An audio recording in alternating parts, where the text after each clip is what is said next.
Sadhguru, what is so wrong about praying for one's mother's health that a guru would never see his disciple again? Ramakrishna saying what he said, for Vivekananda he has set different standards.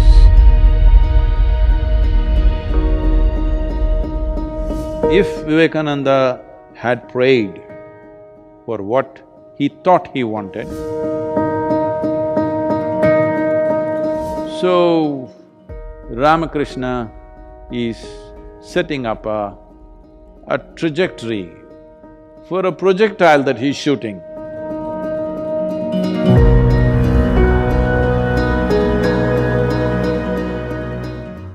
Namaskaram, Sadhguru.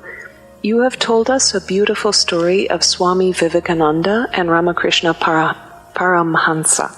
Swami Vivekananda's mother was seriously ill, and Ramakrishna told him that had Vivekananda prayed to Kali for his mother's health, Ramakrishna would never see him again. Sadhguru, what is so wrong about praying for one's mother's health that a guru would never see his disciple again? Now you're exposing how horrible the gurus are.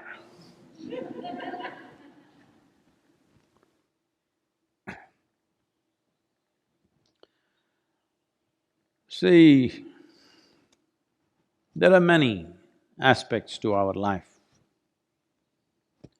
Of these many aspects, a guru means, I know that word guru is being used loosely today, management guru, marketing guru and whatever. We are not using the word in that context. When we say a guru, we are talking about someone who is committed to the ultimate nature of who you are. Well, Ramakrishna saying what he said, he wouldn't have said it to all the other hundreds of devotees who are hanging around. He says this only to Vivekananda, you must understand. Because he wouldn't talk about taking your emotions for your mother or your help or seeking divine help for your mother's health. For other people, he would have said, okay, go and pray. But for Vivekananda, he has set different standards. Because he is expecting this man to do something much more than what others will do. If he has to do those things, he should not be an asking fool. That he is not somebody who stands in front of the Devi and asks, I want this, I want that. So, for your mother's health, what he that moment needed was money. So he wants to go and ask for money. If money doesn't work, what's the next thing? You ask for a miracle. If miracle doesn't work, what is the next thing? You will ask him to raise the dead.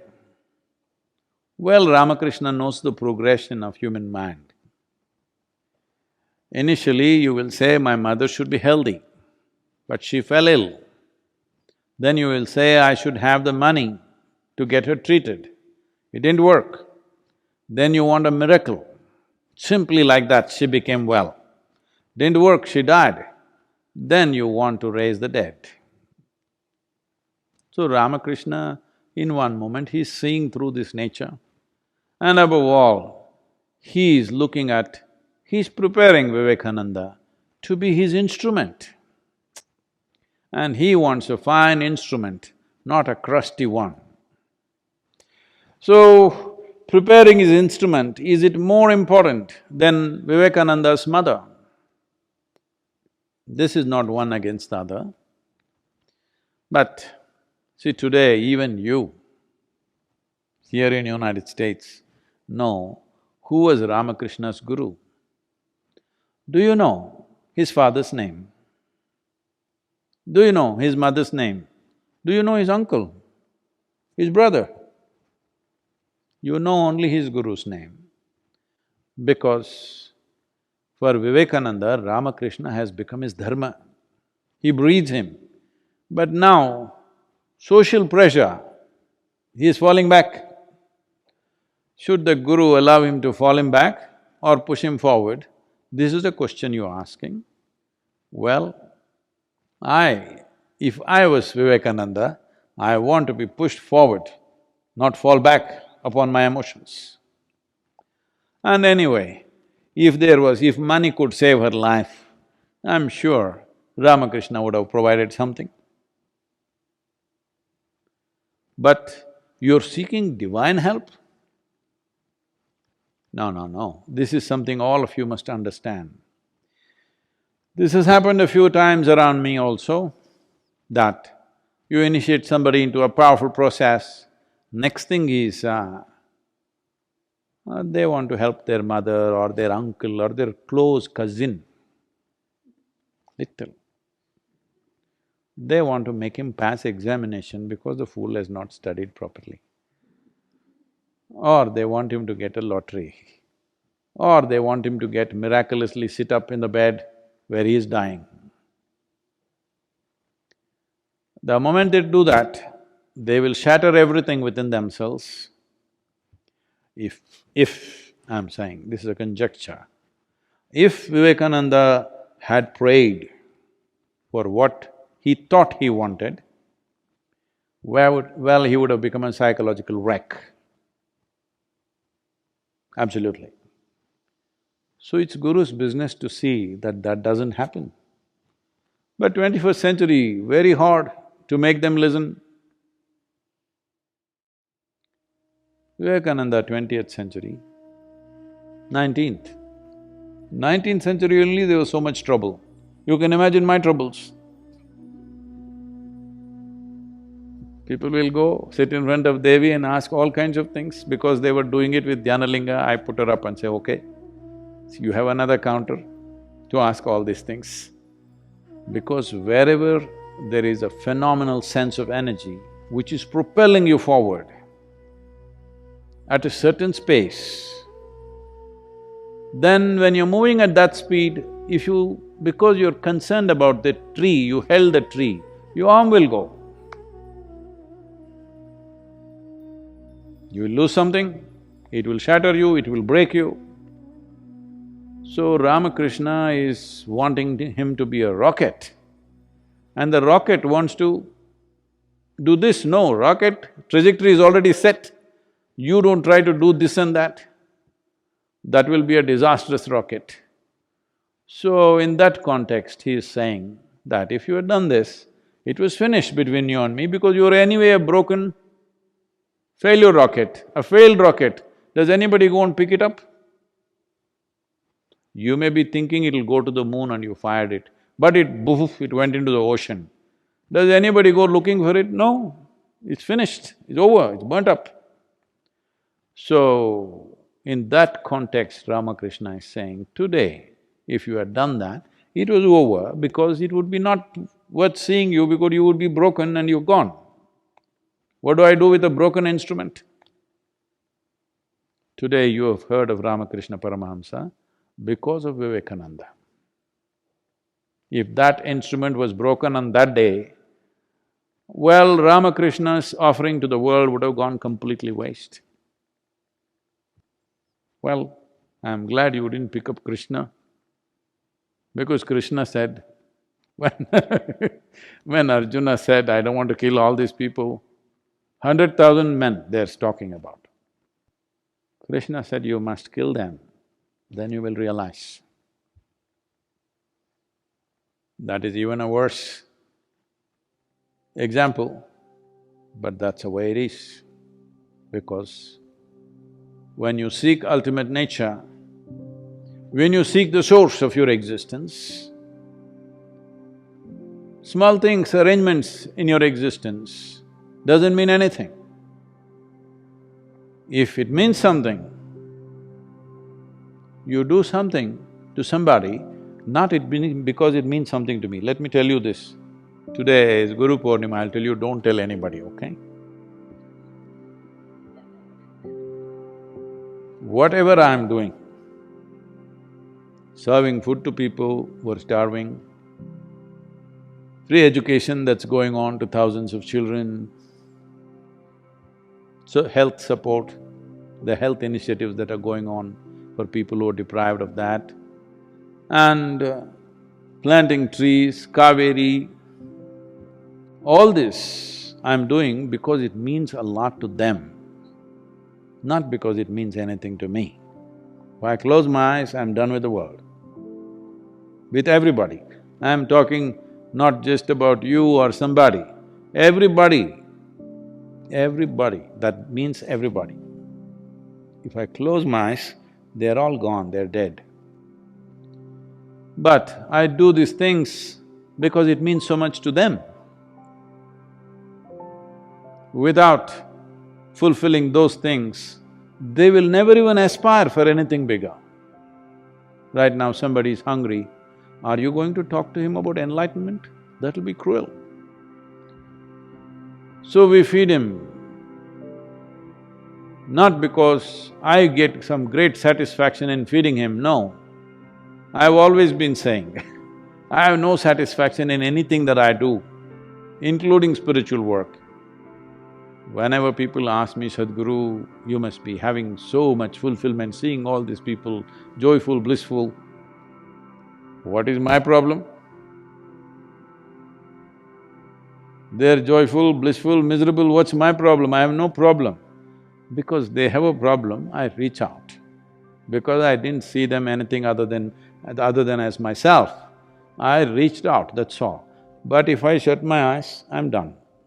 I'm done with the world, I'm done with everybody and everything. Oh, so much work has happened, people are saying, how will you… who will carry your legacy, Sadhguru? Who will you appoint next? Nobody. If they're interested, they'll carry it on, if they don't think it's valuable, they'll drop it, it's up to them. I leave it to them. If they have not seen the value, if people have not seen the value of what's being done, let them drop it and convert this into a hospital or a school or something. Because that is how most spiritual organizations end up. I don't believe Isha Yoga Center will end up that way because many people have seen the value of it. Even though I constantly nag them, trouble them, create impediments to their work, make their work more and more difficult. This is not for any sadistic satisfaction, just to see how much it means to them. They have proven that it means a lot to them. Life or death, they will do that. Whether I am there or not, they will do that.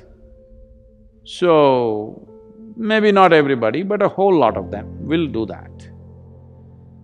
So it will continue because of that, because it means a lot to them. Not necessarily because it means a lot to them, because it'll add to their life. It doesn't… all this work doesn't add a thing to my life. But it means so much to every other life, so you do it. If you choose not to do, many yogis, fantastic yogis, they do nothing, they just withdraw. Nothing wrong with them being like that. So, Ramakrishna is setting up a trajectory for a projectile that he's shooting. Now this projectile is having a mind of its own, emotions of its own. Now this is dangerous. If you are shooting a rocket to the moon or Mars, if it thinks of Hawaii, Hawaii will be destroyed, for sure. So, this is a different dimension, it should never be judged by your understanding, by your emotions, by your values. This is why I said, when you come in touch with the Guru, you can either… if you're using him as an inspiration, this will keep happening because somebody will keep dragging you this way, that way. See, many young boys in the yoga center, they all came determined, but then, the girls were pretty. They got married, nothing wrong. But I'm saying, like this, if you keep going and whatever small needs are taken care of, no problem. But if you change trajectory because small thoughts and emotions change, best we don't empower you. So as I said, I'm not yet in the sunset stage, I will become far more colorful as I go, watch it. But right now, heading that way, it's 4 o'clock in the evening right now, in terms of the day for me. So it is summertime, summer is here, sun is setting at almost 8:45, 9 o'clock in the night, so there's still hours left. But when it's 4 o'clock in the evening, the intensity of the sun is not like noontime. It's becoming prettier, actually, it's becoming nicer. But at the same time, it becomes selective. See, when the sun is up at 12 o'clock, it shines on everybody, because it's up there. 4 o'clock, unless you stick your neck out, it won't shine on you. That's where it's going right now. So, you must decide whether I am an inspiration for you or I am a… what? Friend, philosopher, guide for you or I am a doorway for you that you got stuck in, or I am a destination for you, or I have become your dharma. Time to decide, because this is not noon time where sun shines on everybody. You need to stick out for it to shine on you.